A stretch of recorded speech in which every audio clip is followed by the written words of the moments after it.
You really don't want to do this, I said, looking around the room. But they were all smiling, grinning like hyenas circling a wounded deer. Her mother, her father, her two sisters, and the piece of crap sitting at the edge of the sofa in a wrinkled hoodie, Brian, her little brother.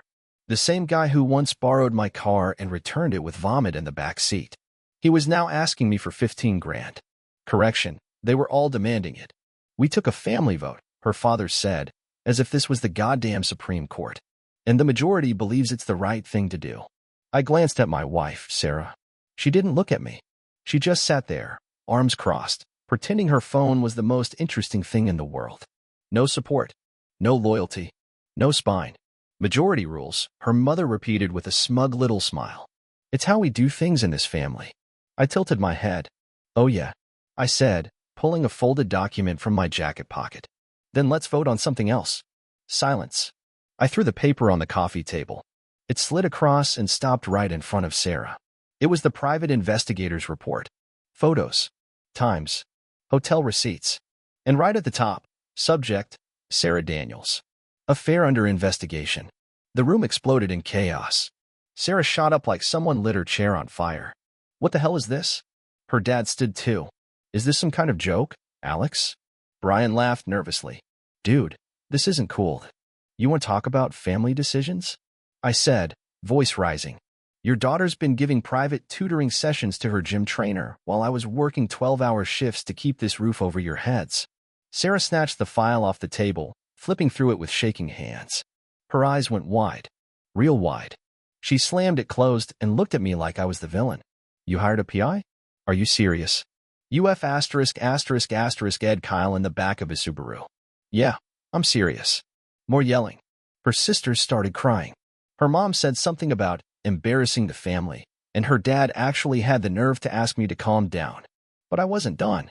You voted, I said slowly, looking at each one of them. You voted to shake me down for money. And your daughter's been shaking someone else down behind my back.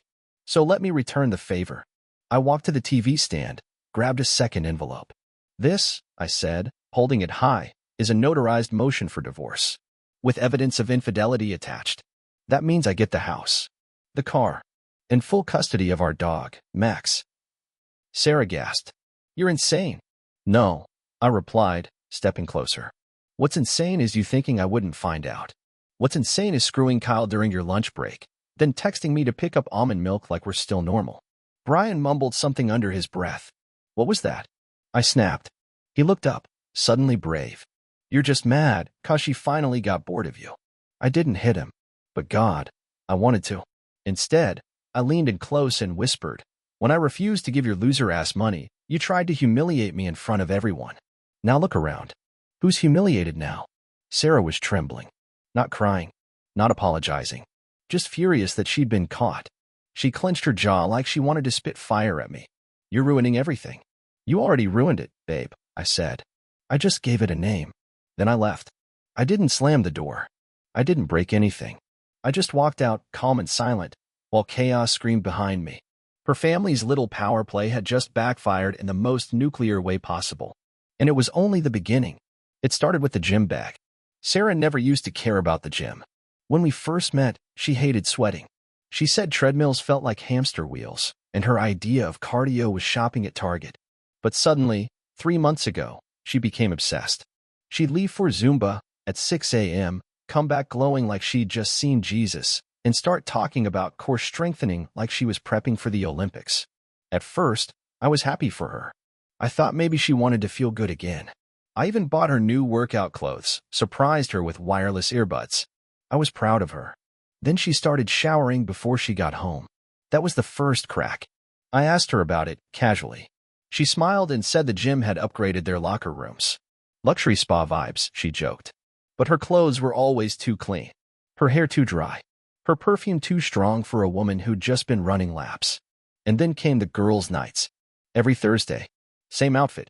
Tight jeans, low-cut top, red lipstick she never used to wear. When I asked who she was going out with, she'd always say, you don't know them, just some girls from Pilates. I'm not an idiot. She never took Pilates. One Thursday, I waited up. She came home at 2:17 a.m., cheeks flushed, pupils wide. I was sitting on the couch, pretending to be half asleep. She jumped when she saw me. Jesus, Alex, you scared me. You're late. We lost track of time. I watched her as she kicked off her heels. She was walking funny. Not drunk. Just sore. You smell like cologne. It's a club, Alex. There's a lot of people. Something felt off. But I didn't want to accuse her. I didn't want to be that guy. The paranoid husband. So instead, I let it sit. I watched. I listened. I counted every lie she thought was a throwaway. 2 weeks later, I found the receipt, tucked inside her coat pocket. A hotel bar. 2 cocktails, a steak, a sweet. Her name was on the bill. I didn't say anything that night. I just went to bed and stared at the ceiling. My heart was racing. My fingers were numb, but my brain was already in motion. The next day, I hired a PI. His name was Rick. Older guy. Clean cut. Wore a windbreaker like he was in a 90s cop show. I gave him a photo of Sarah, a list of her routines, and a week's worth of, I think she's cheating fuel. He nodded once, took the folder, and said, I'll have something for you in 4 days. He had something in 2. Photos. Time-stamped. My wife, bent over the passenger seat of a black Subaru. A man with a six-pack and no morals had his hands all over her. Same guy she once mentioned, Kyle, her trainer. I didn't even remember his face until I saw him again, holding my wife's hips like they were his. The photo made my stomach turn. She looked happy. Really happy. I sat in my car that night, gripping the steering wheel so tight my knuckles went white. I didn't cry. I didn't scream. I just stared at that picture until the sun came up. I'd been played, used, lied to daily while she smiled and asked if I wanted chicken or salmon for dinner. That weekend was her mom's birthday, which meant dinner at her parents' place, an annual nightmare I usually drowned in wine. But this time, they had an agenda. Her loser brother Brian had just lost another job and wanted to start his own business. Translation: take my money and burn it. And that's how we got to the vote. They thought they were so clever. Corner me, guilt-trip me, bully me into funding Brian's weed shop or crypto scam or whatever dumb plan he was pretending was genius. But I came prepared. I didn't just bring the PI's report. I brought it printed, copied, stapled, highlighted. I made sure there was enough evidence in that envelope to light their entire house on fire. And when I dropped it on the table, I saw it. That flicker in Sarah's eyes. Not guilt. Not shame. Fear. The kind of fear that only shows when a liar realizes they're not in control anymore. I fed on it. And when I told them about the divorce, about the evidence, about everything I was taking with me, they knew. The game was over. No more power plays. No more majority votes. I was done being the nice guy. Done being the ATM, the husband, the backup plan. I walked out of that house with nothing but my keys and a thin smile. But I never felt lighter. Shall I continue with the confrontation at home? I got home before she did. The whole drive back. My hands were steady. That surprised me. I always thought I'd be shaking when this day came. Maybe screaming. Maybe punching a wall. But no, I was ice. Cold. Focused. I opened the front door, walked in, and sat on the couch like I owned the place. Because I did. She didn't know it yet, but I'd already moved the mortgage out of her reach. I'd frozen the joint account too. She was about to learn what it felt like to be powerless. She walked in 10 minutes later, swinging her purse, humming some tune like nothing had just blown up. Then she saw me. Her smile faded. You left early, she said, tossing her keys into the bowl. That was rude. I didn't answer. She kicked off her heels. Well, I guess that little stunt of yours at my parents' place made you feel real big, huh? I stood up, walked to the kitchen counter, and slid the envelope across to her. She didn't touch it. Just looked at it like it was ticking. More PI crap, she muttered. Open it. She didn't. So I did it for her. I laid out the photos, one by one. Her, half-dressed outside that motel. Her, sitting in Kyle's lap in his car. Her, sneaking out the gym's back door with her hair tied up and her wedding ring in her pocket. Jesus, Alex, she finally spat. This is so dramatic. I blinked. Dramatic. Yeah, she snapped. You're acting like I killed someone. It was just she hesitated, then rolled her eyes. It wasn't even serious. I laughed. It just came out. Raw. Loud. Bitter. You been over in his back seat, I said. He took you to a hotel. You made a second life for yourself between burpees and protein shakes. And now you're telling me it wasn't serious. She crossed her arms. Defensive. Cocky. No remorse. I didn't love him, okay? It was just fun. I needed something different. Something cracked inside me. I leaned in close. You needed different? I whispered. Try being married to someone who'd work his ass off so you wouldn't have to. Who'd take your family's endless bulls without saying a word. Who'd stay loyal even when he knew something was wrong because he believed in you. She scoffed. Yeah, well, maybe if you didn't act like my dad's accountant, I wouldn't have gotten so bored. There it was. The truth. The real Sarah. Not the girl I married. Not the woman who once cried at our wedding vows. This thing in front of me was something else. A selfish, entitled brat who thought loyalty was optional and consequences were negotiable. You disgust me, I said. She smiled. You always were a little dramatic. Don't worry, I added. You won't have to put up with my drama much longer. I walked to the hallway closet, grabbed the suitcase I'd packed earlier that day, and wheeled it out. Her face twitched. Wait, what are you doing? I told you. I'm done. Oh, come on, Alex, don't be stupid. We can fix this. Fix what? Your affair? Your lies? The fact that you and your family tried to bully me into funding your brother's fantasy business. She didn't answer. I walked to the door. And then she said it. I bet Kyle's better in bed anyway. She said it loud, clear, sharp, like a knife meant to cut deep. But it didn't land the way she wanted it to. Because in that moment, I saw her. Really saw her. Not as my wife, but as a hollow, bitter woman who just lost the only man who ever treated her with real love. I smiled. Tell him to buy you dinner next time. I hear he's broke. Then I walked out. Didn't look back. Didn't flinch. And as I pulled away from the house we built together, the last thing I felt wasn't sadness. It was relief. I had finally left the lie. Shall I keep going into the emotional aftermath and the decisions that followed? I didn't sleep that night. I tried. God, I tried. The motel bed was stiff as hell. The AC rattled like it was coughing up bolts, and the sheets smelled like detergent and disappointment. But none of that kept me up. What did was the silence. The silence after 10 years of noise. After late-night arguments about nothing. After fake laughs at dinner parties. After hearing her whisper someone else's name into a phone when she thought I was asleep. No, nothing. Just me, a ceiling, and a clock ticking like it was counting down to something. Maybe the end of who I was before this. I kept staring at the ceiling tiles, wondering, when did she stop loving me? Maybe it wasn't all at once. Maybe it bled out slowly. One ignored kiss. One lazy lie. One missed call. Until she just stopped seeing me as a man and started seeing me as a paycheck in a hoodie. I went to the office the next morning like a zombie.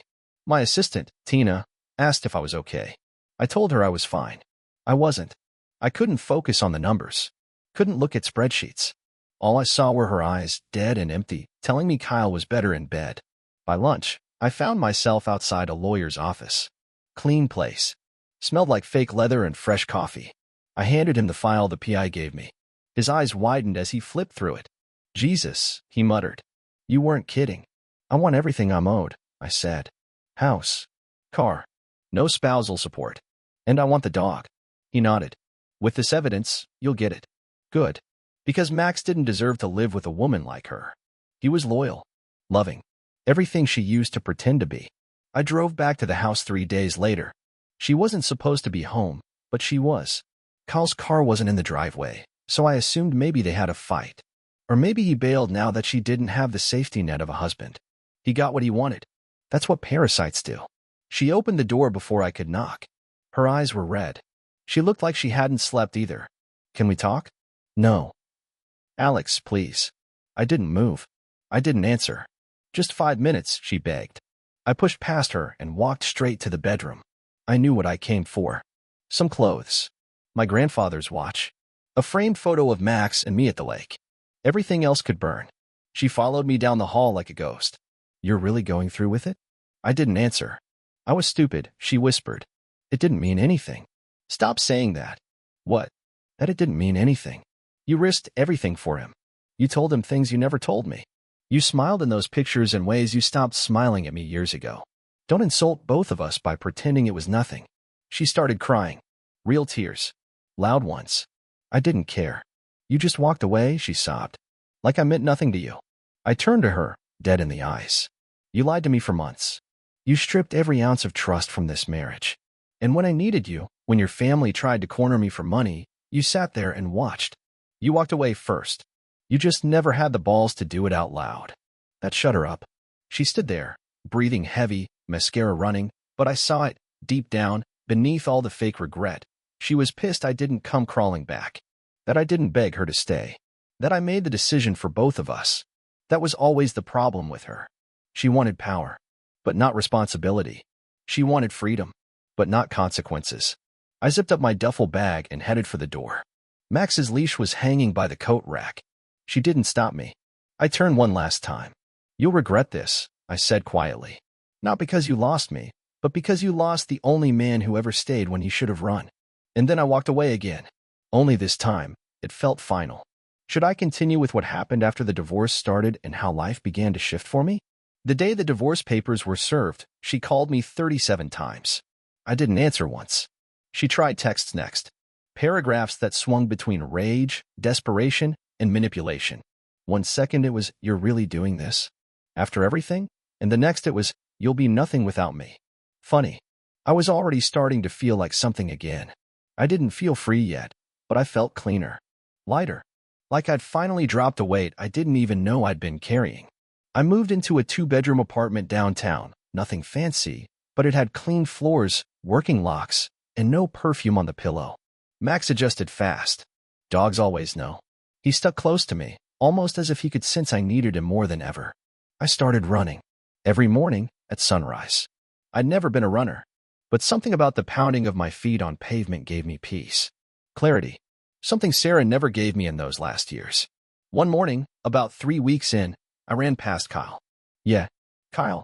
He was outside a gas station, leaning against his car, shirt off, talking to some girl who couldn't have been older than 20. I slowed down just long enough to see his busted front bumper and the stain on his gym shorts. Our eyes met. He smirked like a high school quarterback who peaked too early. "Hey," he said, cocky. "Tell Sarah I said hi." I didn't say a word, just kept running. But the next day, I called my lawyer and asked him to push forward with the asset freeze. If Kyle thought he was still a factor in her life, he was about to learn what it felt like when the money dried up. Because Sarah? She didn't work. She never had to. She was my full-time dependent with an expensive taste for brunch and online shopping. But that was over. 2 weeks later, she sent her sister to ask for a talk. I met her in a public cafe. No privacy. No drama. She showed up with sunglasses on, like she was the victim in a soap opera. "Sarah's not doing well," her sister began. "She's been crying every day. She says you're destroying her." Did she cry when she was riding Kyle? Silence. Thought so. Her sister took a shaky breath. "Look, she made a mistake. But you guys had 10 years together. Doesn't that count for something?" "It does," I said. "It counts as a decade of lies, manipulation, and pretending. And I'm not doing it anymore. Alex, she's really sorry." "No. She's really caught." I got up, tossed some cash on the table, and left before I could say more. Because the truth was, I wasn't angry anymore. I wasn't hurt.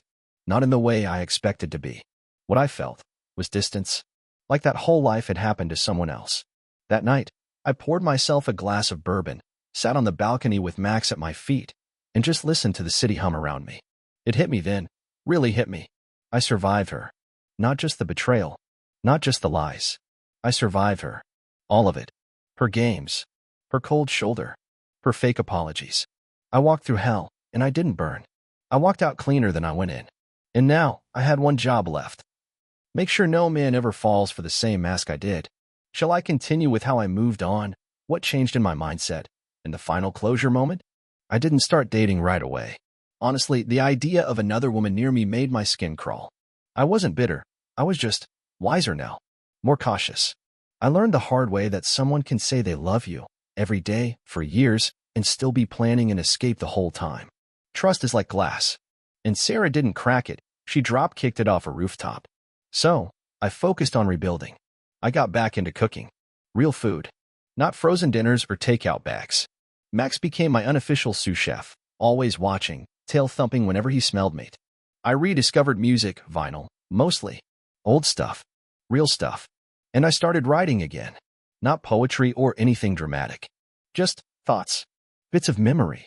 Things I never got to say when I was too busy trying to keep the peace. Sometimes I'd catch myself laughing. Alone. At something dumb. And I'd pause surprised. I hadn't laughed in months. Maybe years. That's when I knew. I wasn't just healing. I was coming back to life. I ran into Sarah again, eventually. Not planned. Not dramatic. Just a grocery store on a rainy Thursday. She was in the wine aisle, hair tied up, wearing that same green jacket I bought her on our 4th anniversary. The one she said made her feel like a woman who reads French novels. Funny. She never read anything except Instagram captions. She spotted me before I could turn away. Alex, she said. Like my name still belonged to her. I nodded. You look good, she added, eyes scanning me like she was trying to calculate if I was doing better without her. Spoiler. I was. Thanks, I said. You look busy. My eyes dropped to her cart, frozen dinners, a single bottle of cheap wine, dog food. No Max, obviously. Just a new name, probably. A new leash. I miss you, she blurted. That stopped me. Not because it touched me, but because it was so Sarah. No apology. No ownership. Just a reach. A hook. Like she still believed she had a line into my heart. I didn't smile. You miss what I gave you, I said. Not me. Her face fell. But I kept going. You miss the man who forgave your tantrums, paid your bills, covered for your family's messes, and loved you even when you didn't deserve it. She looked like she wanted to argue, but I didn't give her the chance. Take care, Sarah. And just like that, I walked away. No dramatics. No fireworks. Just a quiet ending. She never chased me again. Some nights I still think about the moment it all snapped. That family vote. Her silence. My file on the table. The chaos that followed. It plays in my head like a scene from someone else's movie. A version of me that bled too much for a woman who'd already packed her bags in her mind. But I'm grateful. Not for the pain. Not for the betrayal. But for the truth. Because once you've seen someone's real face, you stop falling for the mask. No? Now I don't chase love. I let it find me if it ever does. But I'll never again trade my peace for someone else's comfort. Never again lower myself to keep someone from walking away. And I'll never, ever ignore the signs. I'm not the same man who sat on that couch, watching his wife lie with a mouthful of excuses and no trace of guilt. That man is gone. The one who replaced him? He knows what he's worth. He knows what real love looks like. And he'll never settle for less again.